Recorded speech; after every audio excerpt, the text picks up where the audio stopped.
My name is Din Mohammed Amitek. I'm from Kazakhstan. I completed my PhD in Turkey. My thesis is about Kazakhstan's perception of Turkey and Kazakhstan's Eurasianism. So today I'll present the part of my presentation, component of Kazakhstan's Eurasianism. So in this presentation, I'll focus on Kazakhstan's version, Nazarbayev's version of Eurasianism, concept of Eurasia. Okay. To understand Kazakhstan's Eurasianism, of course, we first of all should understand Kazakh identity itself.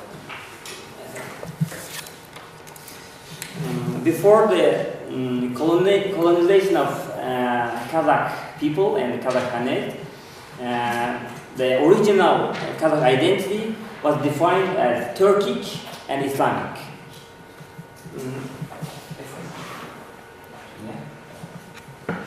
This is the map.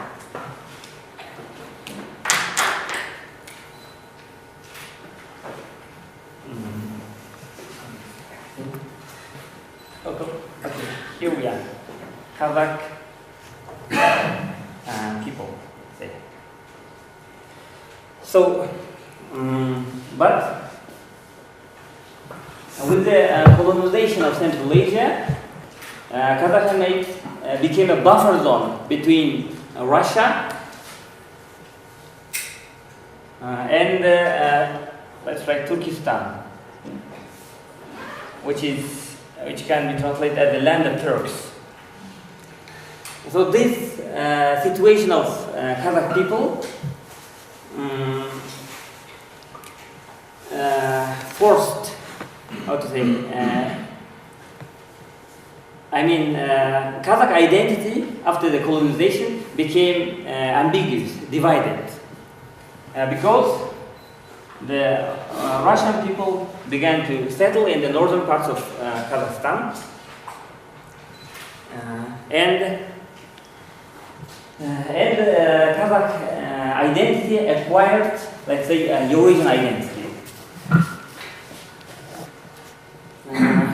While Tsarist Russian Empire colonized the Central Asia, they divided this region to two governorship. First, or the steppe governorship, and then Turkestan governorship. So from the perspective of Russian Empire, the Kazakh steppes was still the buffer zone. Or in other words, it was considered as an extension of inner Russia. And this tradition was continued during the Soviet time.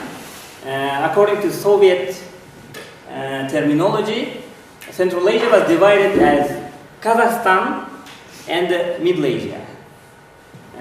In Russian, Kazakhstan is Srednyaya Asia. So even in this formulation, still Kazakhstan is separated from Middle Asia, from other part of the Central Asia.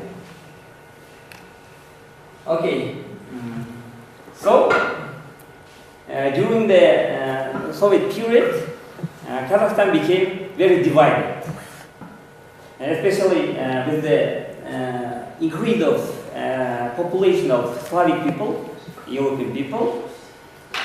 The north of Kazakhstan,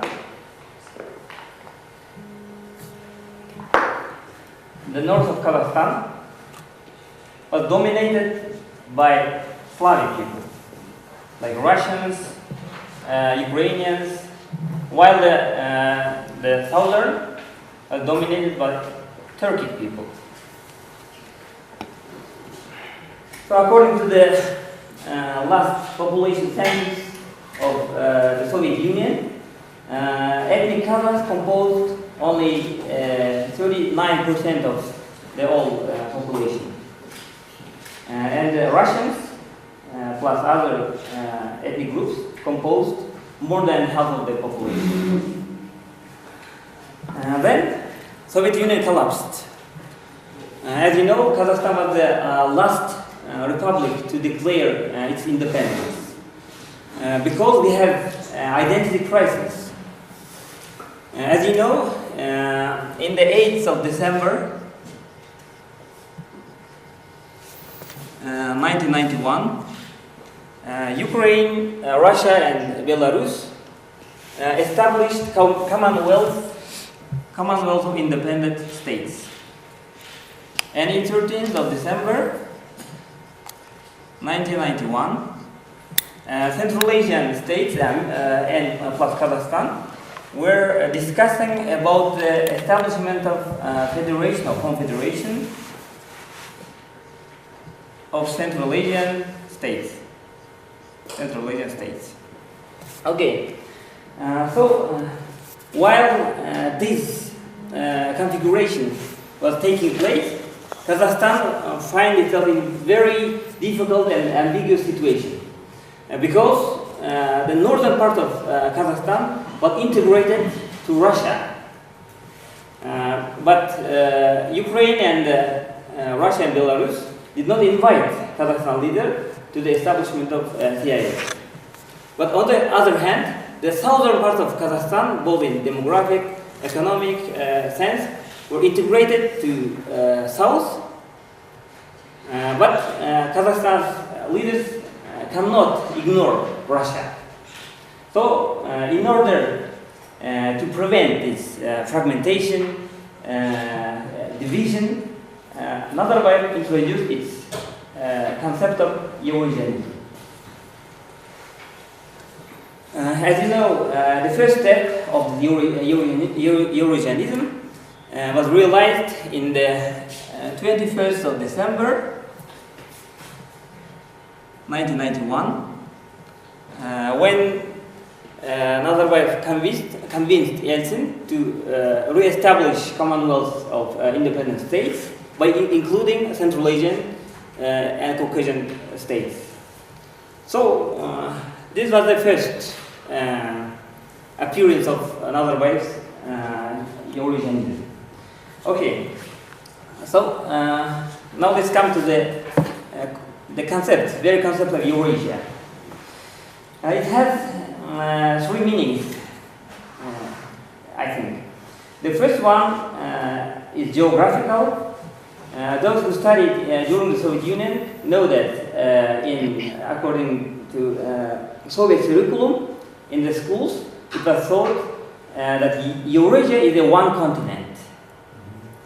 The division, according to this concept, the division between continents should be water border. As you know, the North America is divided from South America by Panama Canal. Africa from Asia is divided by Suez Canal. But between Europe and Asia, although there is Turkic Straits, but on the north side of Black Sea or in the north part of Caspian Sea, there is no water border. So according to Soviet geographic terminology, there was only one continent, Eurasia. Now it is taught in Kazakhstan in this way. The second one is political term, which means post-Soviet. As you know, all the institutions which dealt with Soviet space, Sovietology, namely, after the collapse of the Soviet Union, they changed their name as Eurasian Studies. The third one is civilization concept. This one is important, so I will apply this approach. This civilization approach, as yesterday also our colleague had mentioned it was introduced by Russian intellectuals in 20th century. We can call them classical Eurasianists. They also tried to solve the identity crisis of Russia, which, as our Indian colleague said in the previous session, after the 18th century, Russia is here. Russia identified itself with the West. So it refused its Asian or Turkic identity. So the classical Eurasianists, as Trubetskoy, Savitsky, Vernadsky, they invited to recognize this refused part of Russian identity. So they called this identity as Eurasia. With the focus on Turkic Slavic synthesis. But Nazarbayev, in order to solve the Kazakhstan's fragmented identity, and to hold the whole Kazakh population consolidated and united, he introduced his own version of Eurasianism. Okay, what is that? Nazarbayev Eurasianism.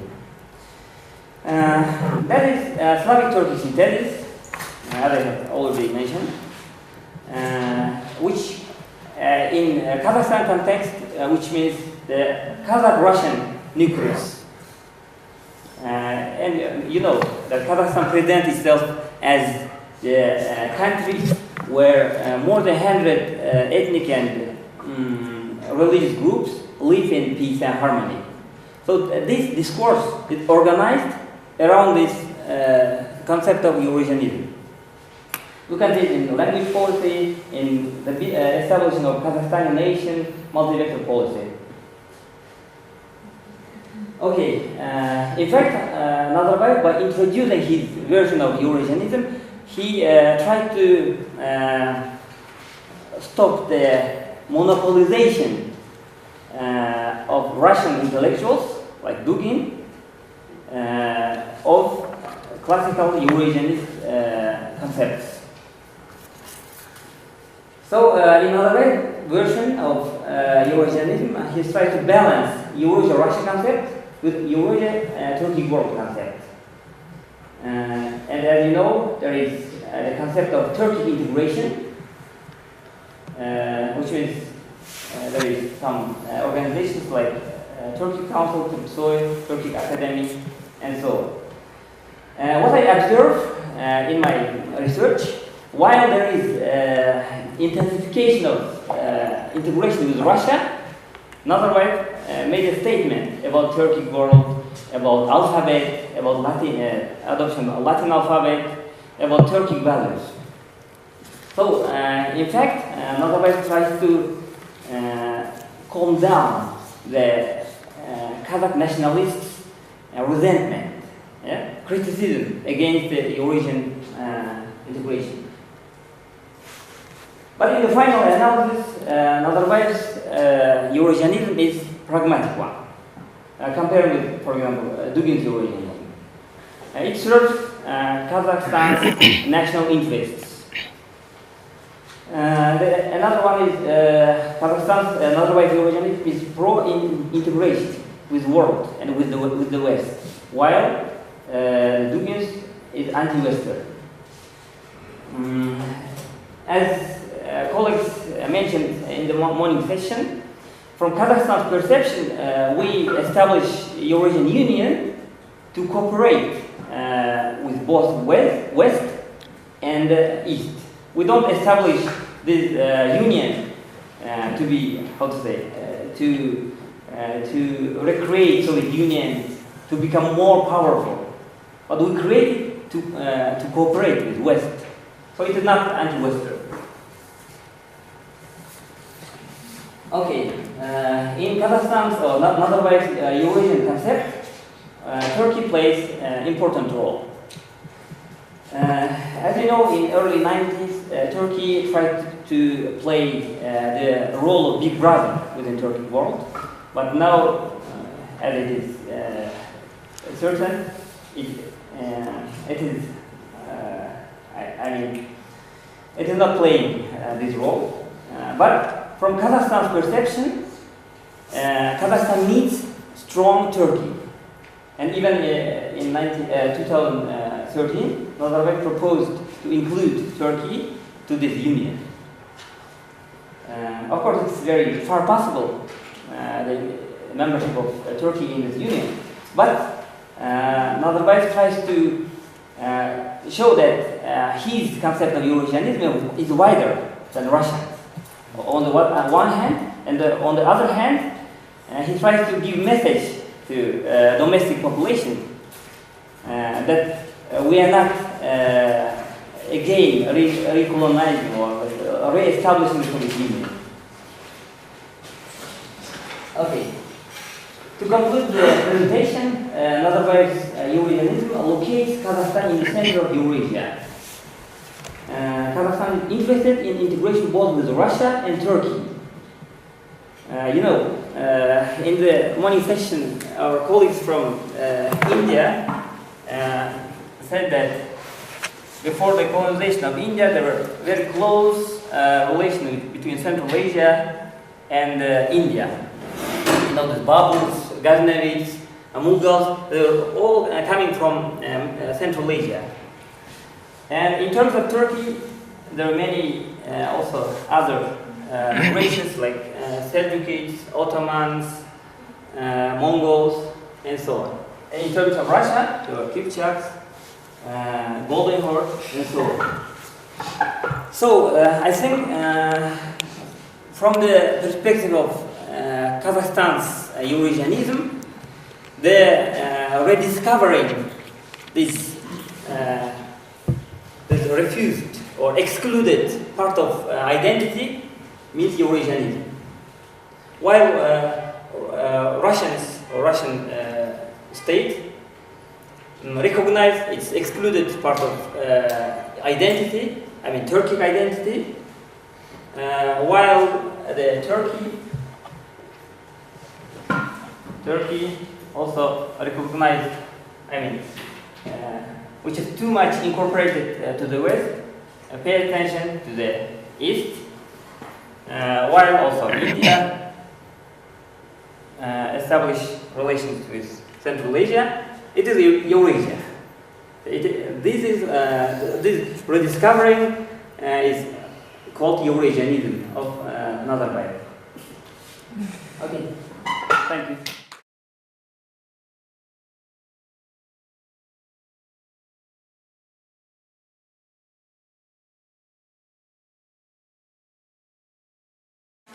First two and then three. We start with you, please. Yes. I totally agree with Dear Muhammad that Kazakh version of Eurasianism is very different from Russian. Not very different, but different. But what I would like to further emphasize is that within Russia, the old Eurasianism of Turkic and Varnadsky is very different from Dugin's Eurasianism. Yeah, exactly. The old Eurasianism was more concerned about the commonalities between the Turkic and the Slavic civilization. And Varnadsky, of course, wrote about the role of the Mongols, Mongol rule, a reinterpretation of the Mongol rule. Similarly, Lev Gumilev talks about how the ethnogenesis of various ethnicities, Slavic and whereas when we study Dugin, his Eurasianism is more geopolitical. It is more of an instrument directed against the West. Old Eurasianism also had certain anti-Westernism very inherent in it, but it was more civilizational. Whereas both these Eurasianism, Kazakh version and the Russian version, are more geopolitical. In case of Kazakhstan, it is also very domestic. As you suggested in your presentation, it is trying to find a common ground because he knows at the time of independence, 40%, 41% were Slavic. Even now, 25% at least. So he has to try and find a common ground between these civilizations. So I agree with you. I just wanted to make this intervention. Thank you. Any comment on your Yes, side? thank you. No. So we go next to Fabio, then Hachik, and then Gortrat. Am I right? So let's collect the questions and. Okay. Okay. Thank you for your presentation and a short and quick question. What is your opinion about, and thank you for this interesting approach, what is your opinion about if the Shanghai Cooperation Organization could be a kind of forum within which Kazakhstan could mediate this Turkish and Russian dimension? And in your opinion, which will be the Russian reaction if this Turkish dimension will not prevail, but will acquire significant relevance within bilateral and also multilateral relations involving all the countries in the region? Thank you.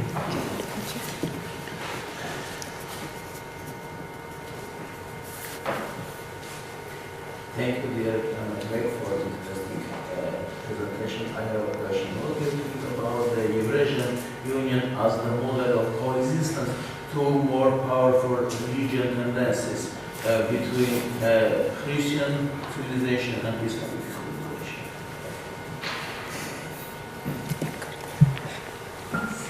Welcome. Thank you for showing us this instrumental and traditional partner of using of Turkish tradition in Kazakhstan identity building. But it seems to me that one chain of this first chain of this process was missing. It seems to me that the very beginning of changes, description of Turks and Turkish tradition was used by Nazarbayev as a synonym of secular, modern Islamic state, with market economy and contacts with the West. So it was very useful to legitimize the former communist leaders on this way to transfer as fathers of nation. This concept was later, was formally a little bit later, in my perception. Am I right or not? And it was a reaction to loss of interest in democratic development, so to say. Could you comment?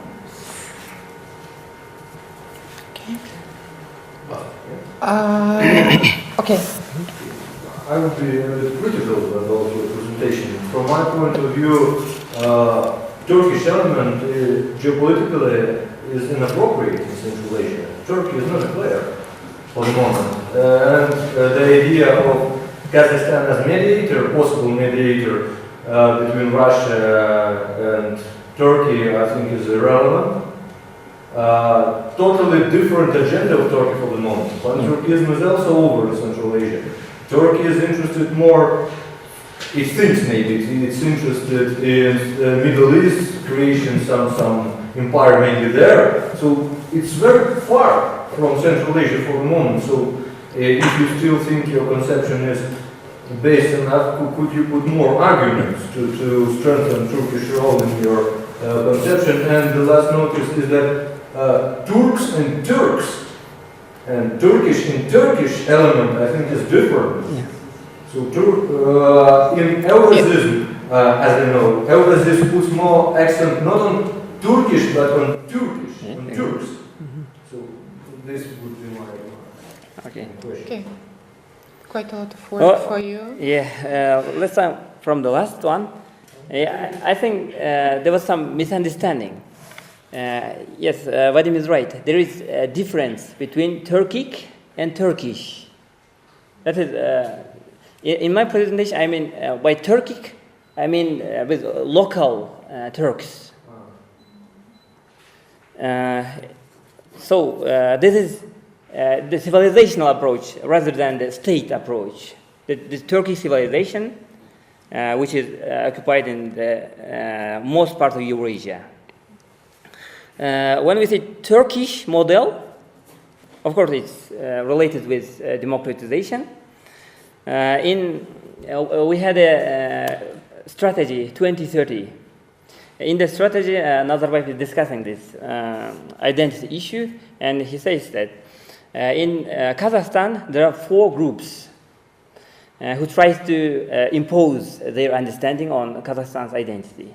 The first group says that Kazakhstan's or Kazakh people in the history were moving towards the European civilization. The Europe was the ideal.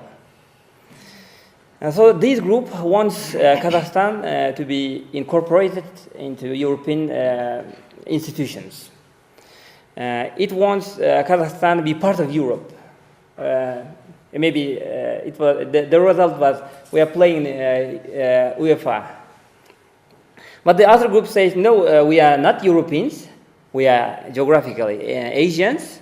So we should follow the development model of Asian countries, like South Korea, Taiwan, even China, with political control and market economy. The other group says that in the last 2 centuries, we were living together with the Russians. We lived in Tsarist Russia, we built a Soviet state. So we should follow Russian way of development. We should stay close to Russia.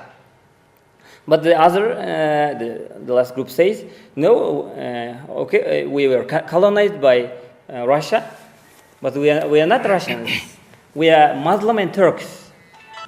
So this, the last group says that we should stay close to Turkey and develop the Turkish way of development. Well, of course, it was, and as a conclusion, another way says, no, we are Eurasian state with our own past and with own future.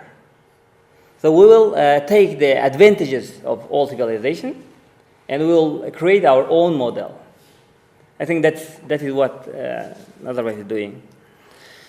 And Islam and Christianity. We have, if you ask Kazakh intellectuals about the Islam and Christianity in the context of Eurasianism, they would say, as a bridge and as Eurasian state, there are 3 states which are situated between Islam and Christianity. They are Russia, Turkey, and Kazakhstan. But among these 3, Kazakhstan is center of center because the other 2 can meet in Kazakhstan. So I think, we have the projects, the Assembly of People of Kazakhstan, and the Congress of Leaders of Religions, and so on. So Kazakhstan tries to present itself as a country where, as I said, more than 100 ethnic and religious groups live in peace and harmony. Okay. Fabio, excuse me, can you repeat your question? If, in your opinion, the Shanghai Cooperation Organization could be a forum within which Kazakhstan could mediate these 2 dimensions, the Turkish dimension and the Russian dimension, and if this Turkish dimension could acquire a relevance, which would be the reaction of Russia, trying to contain this potential Kazakhstan approach toward the Turkish dimension. Okay. In fact, Nazarbayev, as a project of his Eurasianism, Eurasian concept, not only counts lists the Eurasian Union, he counts Shanghai Cooperation Organization first, Eurasian Union, and this conference on building measures of security and so on in Asia. In Asia, yeah, SICA as we call. So maybe, and that is fact, Kazakhstan is trying to play the role of mediator, in fact, in all Eurasia. So as you know, Kazakhstan organized the last summit of OSCE. So here again, he tries to play the role of mediator between Eurasian security organizations and European security organizations.